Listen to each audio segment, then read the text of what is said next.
I have presented this seminar in many universities all around the world.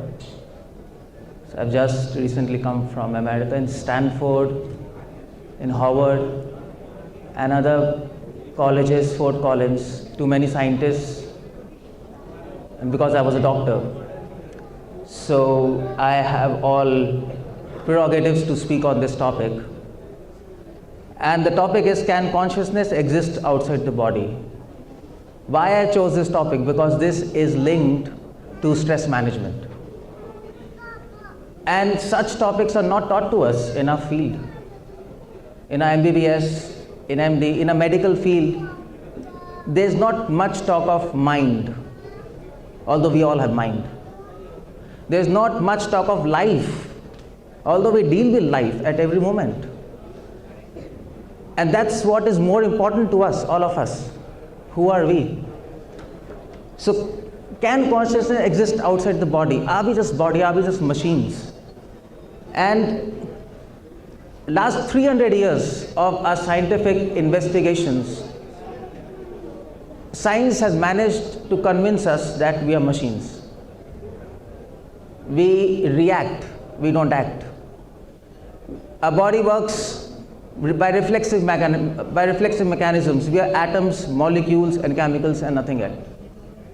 Consciousness is a product of matter, brain. That's what we are taught. But science is coming to a forefront where things are changing now. Science is now understanding or trying to grasp the fact that there is consciousness beyond the body. We are not just chemicals and molecules.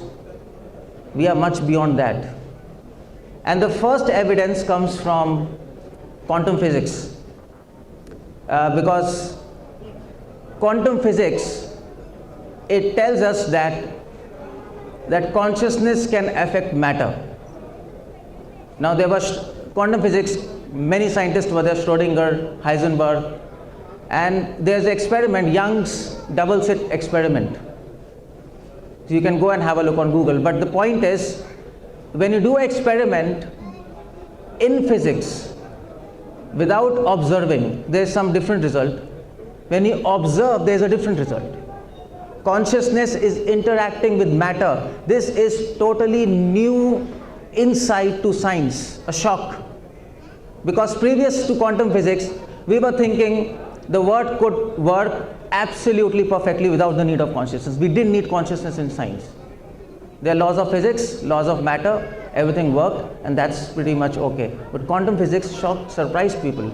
So that was the first evidence that there is something, consciousness affecting matter.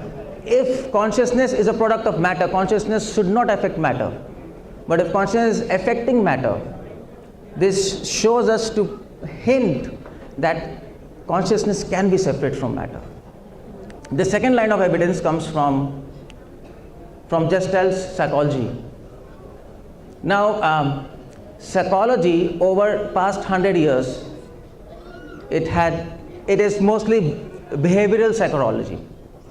It is mostly, we are mostly dealing with behavior and trying to understand what's going on in the mind. But psychology is changing. There's a new branch of psychology, Gestalt psychology. Now you can see this photograph. What you can see here? Can anybody tell me what you can see here? What's there in this photograph? Yes? It's a girl? Yes. A young girl, huh? Yes, so we have a young girl and there's an old female together. If you try to look carefully, there's an old woman and a young girl together. Now I don't know, you don't have a, okay, I'll show you. This is a young girl. This is a chin, this is a nose, this is a hairs. And this is the old female. This is a nose, mouth and chin. Just have a look carefully. This is an old female and a young girl together. The point is, you can see now? Okay. So you can choose what to see. Either you can see a young girl or you can see an old female.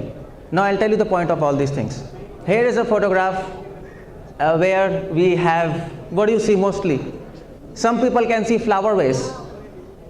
Some people can see two faces, if you can look properly. What's that? So it's easy. These are two faces, but there's a flower, there's a vase here in between. And this is pretty difficult one. So what do you see in this? You can choose what to see. It's up to you. Can anybody make out what do you see here?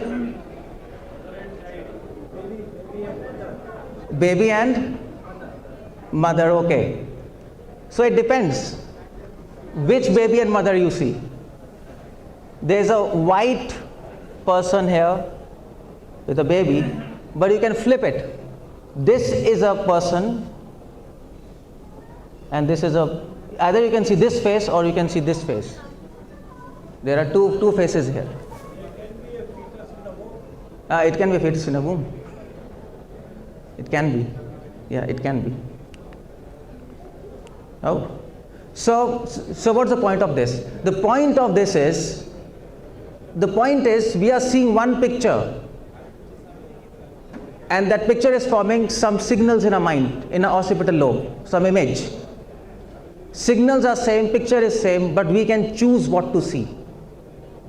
This means there is something in our mind, in our brain, in this box, which is deciding what to see, in spite of same signals and same image. And that's why gestalt psychology is coming to this conclusion: mind has to be separate from brain. Because if we have brain, we should see just one picture because there's one signal. And if we change this, if we try to see something else, signals should change, but signals do not change.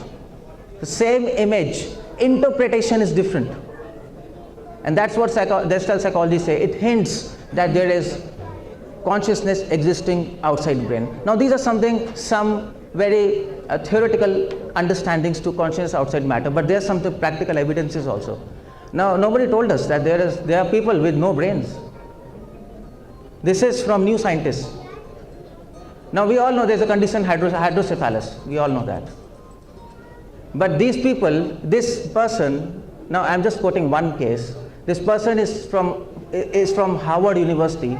His IQ is almost average. He is not mentally retarded person. But his brain scan shows no brain. It's all fluid. It's just gray matter, and very thin layer of gray matter, probably 1 millimeter, 2 millimeters. And he is in Harvard University. In Harvard, if you have to get admission, you have to be really intelligent. There are many cases like this reported. If consciousness is product of a brain, these cases do not make any sense. Some people can argue because of the plasticity of brain that some portion, layer of brain that takes the function of entire brain, but this doesn't prove anything because brain is made of white matter and gray matter. We all know white matter is missing here. There's no white matter. White matter is responsible for learning,